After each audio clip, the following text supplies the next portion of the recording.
Lecture du livre Les paraboles de Jésus d'Ellen White. Chapitre 7. Semblable à du levain. Beaucoup d'hommes instruits et influents étaient accourus pour entendre le prophète de Galilée.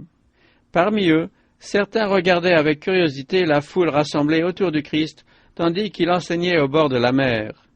Toutes les classes de la société y étaient représentées. Des pauvres, des illettrés, des mendiants en haillons, des malfaiteurs marqués par le péché, des estropiés, des libertins, des commerçants et des rentiers.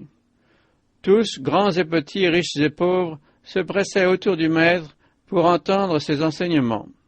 En considérant cette étrange assemblée, les gens instruits se demandaient entre eux, « Le royaume de Dieu sera-t-il vraiment composé d'éléments de ce genre ?» Le Sauveur répondit à nouveau par une parabole. « Le royaume des cieux, dit-il, est semblable à du levain qu'une femme a pris et mis dans 3 mesures de farine, jusqu'à ce que la pâte soit toute levée. » Chez les Juifs, le levain était quelquefois considéré comme l'emblème du péché. Pendant la période pascale, il était recommandé d'enlever tout levain des maisons pour montrer qu'il fallait ôter le péché de son cœur. Le Christ donne cet avertissement à ses disciples, « Gardez-vous du levain des pharisiens qui est l'hypocrisie. » Et l'apôtre Paul parle du levain de malice et de méchanceté. Mais dans la parabole du Sauveur, le levain est employé pour représenter le royaume des cieux, la puissance vivifiante et pénétrante de la grâce de Dieu. Il n'est pas d'être civil si dégradé qui ne puisse être transformé par cette puissance. Un nouveau principe de vie sera communiqué à tous ceux qui se soumettront à l'action du Saint-Esprit, de manière à restaurer en eux l'image de Dieu qui était perdue. L'homme est incapable de réaliser cette œuvre de transformation par sa propre volonté. Il n'a en lui aucune puissance suffisante pour cela. Le levain, substance étrangère à la masse, doit être introduit dans la pâte pour qu'on obtienne le résultat désiré. C'est pourquoi le pécheur doit recevoir la grâce de Dieu avant d'être prêt pour le royaume de gloire. Ni la culture ni l'éducation ne réussiront à transformer un esclave du péché en un enfant du ciel. C'est de Dieu que doit venir cette puissance régénératrice. Ce changement ne peut être opéré que par le Saint-Esprit. Tous ceux qui veulent être sauvés, grands ou petits, riches ou pauvres, doivent se soumettre à l'action de cette puissance. De même que le levain placé à l'intérieur de la pâte fait lever celle-ci, de même la grâce divine renouvelle le cœur et transforme la vie. Un changement purement extérieur n'est pas suffisant pour nous mettre en harmonie avec Dieu. Nombreux sont ceux qui essaient de se corriger en renonçant à telle ou telle mauvaise habitude, espérant ainsi devenir chrétiens, mais ils font fausse route. C'est en effet par le cœur qu'il faut commencer. Faire profession de foi et posséder la vérité dans le cœur sont 2 choses bien différentes. Une simple connaissance de la vérité ne suffit pas à transformer le cours de nos pensées. Il faut pour cela que le cœur soit converti et sanctifié. Celui qui s'efforce de garder les commandements de Dieu uniquement par devoir ne connaîtra jamais la joie de l'obéissance. Ce n'est pas là obéir. Celui qui considère la soumission à la loi divine comme un fardeau, parce qu'elle contrarie ses désirs, n'est pas réellement chrétien.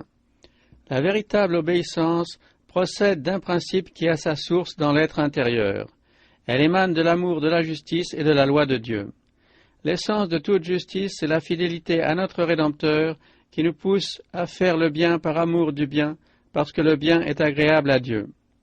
La grande vérité de la conversion du cœur par le Saint-Esprit est expliquée dans ces paroles du Christ à Nicodème. En vérité, je te le dis, à moins de naître d'en haut, nul ne peut voir le royaume de Dieu. Ce qui est né de la chair est chair, et ce qui est né de l'esprit est esprit. Ne t'étonne pas que je te dis, il faut que vous naissiez de nouveau. Le vent souffle où il veut, et tu en entends le bruit, mais tu ne sais d'où il vient ni où il va. Il en est ainsi de tout homme qui est né de l'esprit. Sous l'inspiration divine, l'apôtre Paul écrit, « Mais Dieu, qui est riche en miséricorde, à cause du grand amour dont il nous a aimés, nous qui étions morts par nos offenses, nous a rendus à la vie avec Jésus-Christ. C'est par grâce que vous êtes sauvés. Il nous a ressuscités ensemble et nous a fait asseoir ensemble dans les lieux célestes en Jésus-Christ, afin de montrer dans les siècles à venir l'infinie richesse de sa grâce par sa bonté envers nous en Jésus-Christ. Car c'est par la grâce que vous êtes sauvés, par le moyen de la foi, et cela ne vient pas de vous, c'est le don de Dieu. Le levain caché dans la pâte agit d'une manière invisible et la fait lever. Le levain de la vérité, lui aussi, agit secrètement, silencieusement et d'une manière continue pour transformer l'âme. Les penchants naturels sont tempérés puis subjugués, et de nouvelles pensées, de nouveaux sentiments, de nouveaux mobiles apparaissent. La vie de Jésus-Christ devient le modèle à imiter, l'esprit est changé et les facultés sont orientées dans une nouvelle direction. L'homme n'est pas doté de nouvelles facultés, mais celles qu'il possède sont sanctifiées. Sa conscience est éveillée et il reçoit des traits de caractère qui le rendent capable de travailler pour Dieu. De nombreuses personnes se demandent pourquoi il y en a tant qui prétendent croire à la parole de Dieu et n'ont cependant pas subi de transformation visible dans leur parole, leur esprit et leur caractère. Pourquoi il y en a tant qui ne peuvent supporter la contradiction, manifestent de la mauvaise humeur dès que quelque chose va à l'encontre de leurs plans et de leurs désirs, et prononcent des paroles dures, impérieuses et colériques. On observe chez eux le même égoïsme, la même indulgence à leur égard, les mêmes accès de colère et les mêmes propos irréfléchis que chez les gens du monde. Ils manifestent la même susceptibilité, le même orgueil, le même abandon aux inclinations naturelles, le même caractère perverti que s'ils n'avaient jamais connu la parole de Dieu. C'est la preuve qu'ils ne sont pas convertis. Ils n'ont pas caché dans leur cœur le levain de la vérité, et celui-ci n'a donc pas eu l'occasion d'accomplir son œuvre. Leurs tendances au mal, naturelles ou acquises, n'ont pas été soumises à sa puissance transformatrice. Leur vie révèle l'absence de la grâce du Christ et leur incrédulité à l'égard de cette puissance qui peut changer le caractère. La foi vient de ce qu'on entend, et ce qu'on entend vient de la parole de Christ. Les Écritures sont le plus puissant agent de transformation du caractère. Le Christ priait ainsi: « Sanctifie-les par ta vérité, ta parole est la vérité. » La parole de Dieu agit dans le cœur de celui qui l'étudie et s'y soumet. Elle y subjugue toutes les mauvaises inclinations. Le Saint-Esprit intervient pour convaincre de péché. La foi naissante opère par l'amour du Christ et transforme corps, âme et esprit à l'image du Seigneur. Dès lors, celui-ci peut nous employer pour faire sa volonté. La puissance qui nous est donnée opère du dedans au dehors et nous pousse à faire part à d'autres de la vérité qui nous a été révélée. Les enseignements de la parole de Dieu satisfont le besoin principal de l'homme, la conversion de l'âme par la foi. Ces grands principes ne doivent pas être regardés comme trop purs et trop saints pour être mêlés à notre vie journalière. Ils atteignent jusqu'au ciel et embrassent l'éternité. Cependant, leur influence vitale doit se manifester dans chaque détail de notre vie. Reçu dans le cœur, le levain de la vérité disciplinera les désirs, purifiera les pensées, adoucira le caractère. Il vivifiera les facultés intellectuelles et les énergies morales. Il augmentera notre capacité de sentir et d'aimer.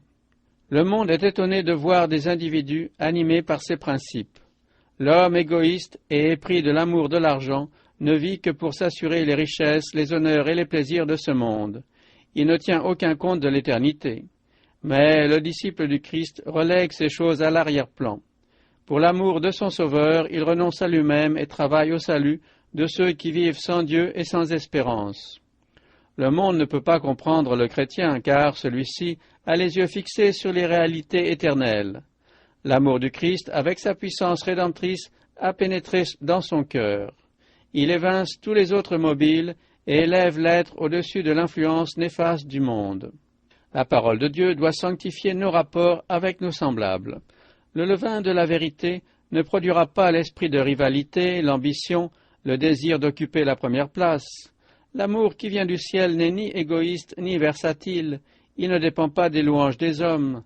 Le cœur de celui qui reçoit la grâce du ciel déborde d'amour pour Dieu et pour ceux en faveur desquels le Christ est mort. Chez lui, le moi ne cherche pas à revendiquer ses droits. Il n'aime pas les autres parce que ceux-ci l'aiment ou lui plaisent, parce qu'ils apprécient ses mérites, mais parce qu'ils sont les rachetés du Christ. Si ses mobiles, ses paroles et ses actions sont incompris ou méconnus, il ne s'en offense pas, mais continue courageusement sa route. Il reste aimable et prévenant, humble et néanmoins plein d'espérance, confiant dans la miséricorde et l'amour de Dieu. L'apôtre nous exhorte: Puisque celui qui vous a appelé est saint, vous aussi soyez saints dans toute votre conduite, selon qu'il est écrit, vous serez saints, car je suis saint. La grâce du Christ doit contrôler le caractère et la voix. Son action se remarquera dans la politesse et l'amabilité envers les frères, ainsi que par des paroles d'amour et d'encouragement. On sent au foyer la présence d'un ange, et la vie dégage un doux parfum qui monte vers Dieu comme un encens d'agréable odeur. L'amour se manifeste par la bonté, la douceur, la patience et la longanimité. Le visage même est transformé. La présence du Christ dans le cœur illumine les traits de ceux qui l'aiment et qui gardent ses commandements. La vérité y est écrite, et la douce paix du ciel s'y révèle.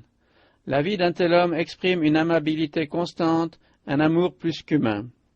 Le levain de la vérité opère un changement dans l'être tout entier, il raffine ses manières, et, de dur et d'égoïste, le rend aimable et généreux. Par lui, l'impur est purifié, lavé dans le sang de l'agneau.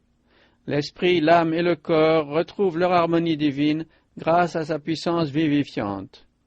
La nature humaine participe à la divinité et le Christ est honoré par l'excellence et la perfection du caractère.